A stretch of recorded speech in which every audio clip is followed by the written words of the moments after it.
heavyweight title. First, the challenger. From Nathan Walnut, the Diamond District, weighing in 10 carats, the Diamond Icon, Jude.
Light heavyweight champion Chris Wylde pinned Jude on, let's see, from the newest DVD here, Victory, on sale now from August 7th.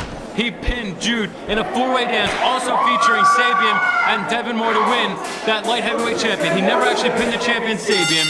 Jude wasn't a contender. Devin Moore was a contender. Jude getting the title shot, and then just 3 weeks ago, Drew Blood getting the shot on Chris Wylde. Jude came out at the end of the match. Actually came out during the beginning. Kind of, what you said, controversial. Controversial. To me, it was controversial, and I think to everybody that was. I think he turned a lot of heads in the wrong way with that promo that he cut, but he wanted to make an impact. You know, and it worked because right now he's the one in the ring with the light heavyweight title shot, going up against the full release Chris Wylde.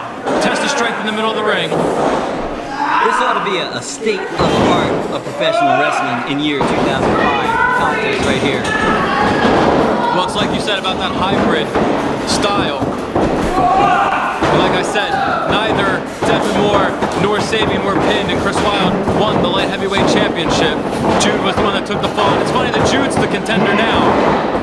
Devin Moore and Sabian, as we mentioned earlier, did wrestle to that double time limit.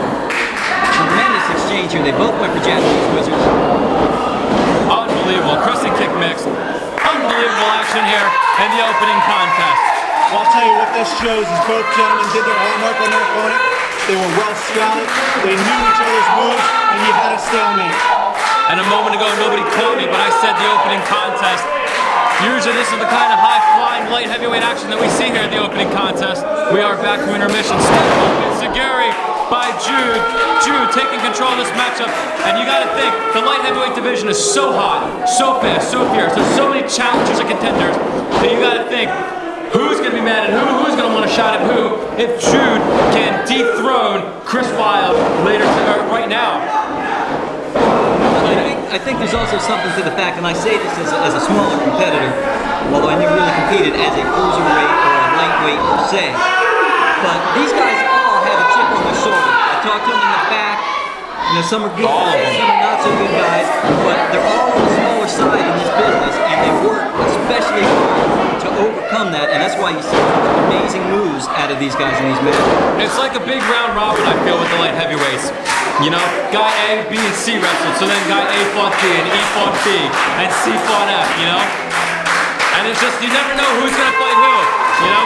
I know Devin Moore is just itching for a match at Jude. Drew Blood wants a shot. We saw them in tag action earlier.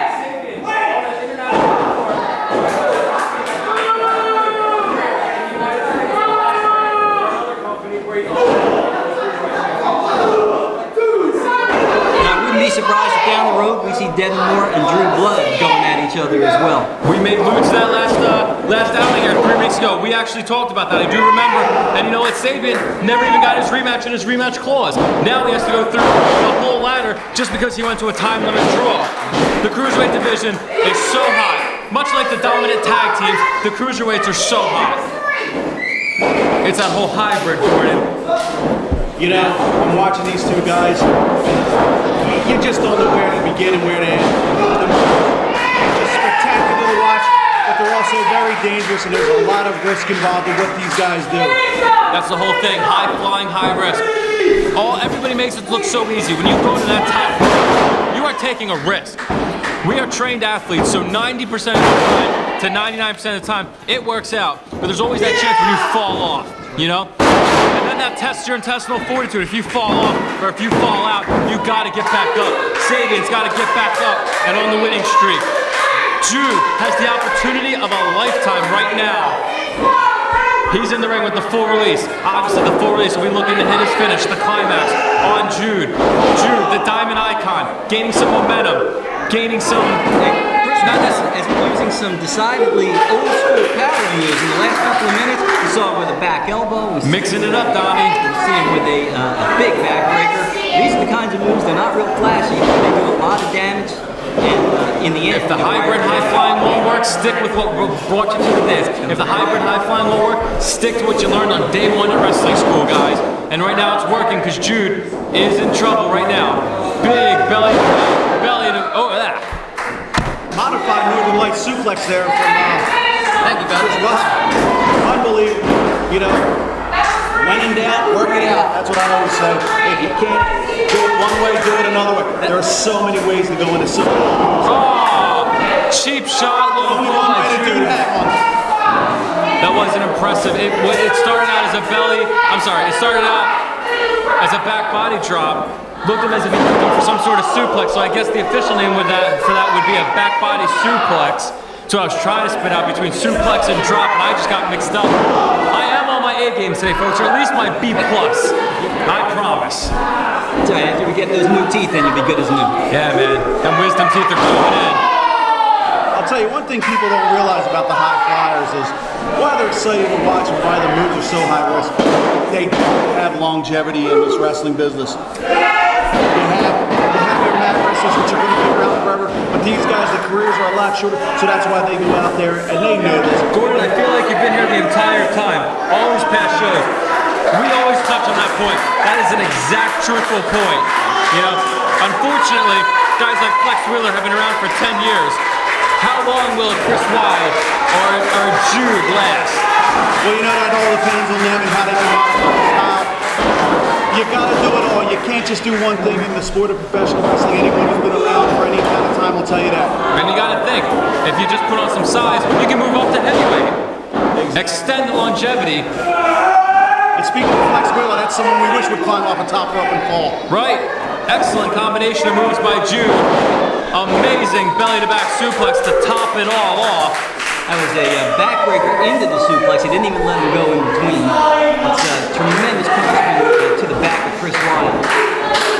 And again, this is what we were talking about earlier. They're high flying. They've switched to a more traditional style, slowed the match down, but the power moves that they're putting in are going to take their toll. And that's why scouting against them is so unpredictable. You never know. Snapmare takeover by Jude. Big victim kick to the back. You never know what they're going to bring. You know, heavyweight usually you know you're going to have power or a ground game. But with a lightweight, they can come at you with so many angles.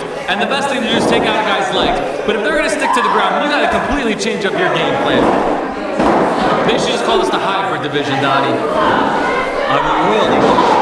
You want royalties, of course. Now, I'll tell you. Maybe you can hire yourself an army to battle it out with Mark Smart. I don't need an army. I just need a couple of these. You just need a contract and a date and a referee to sanction the match. Now, Jude is showing me some smarts here. And the smarts he's showing us that he was working on a body part. He went for the pump handle slam. This could be the climax. No. Jude had that move well scouted. Flying forearm though by Chris Wylde. I was going to say Jude was working on Chris Wylde's back. And I'll tell you what, Chris Wylde may have the advantage now, but that back's going to come back to haunt him. Chris Wylde had that pump handle slam scouted. But Jude had the climax out. See, high risk. High risk. Always. High risk. risk, you always take a risk anytime you go up there. That could have ended bad for Chris Wylde. Chris Wylde able to recuperate, hit him mildly with that. You win big, but you'll lose big too with those. From our vantage point, I know you can't see on camera, but we're all the way in the back of the arena. I couldn't see if he hit or missed, but Jude's up, so I'm going to assume that he missed. As Jude's now got in position on the top rope, he's going, no. Chris Wylde back in control, throws him off. Chris Wylde climbing back inside, maybe where it's a little bit safer on the second. Big boot, could this be a tornado DDT? Diamond Dust, what's he going to go for? Version of the climax off the second rope. Could this be putting him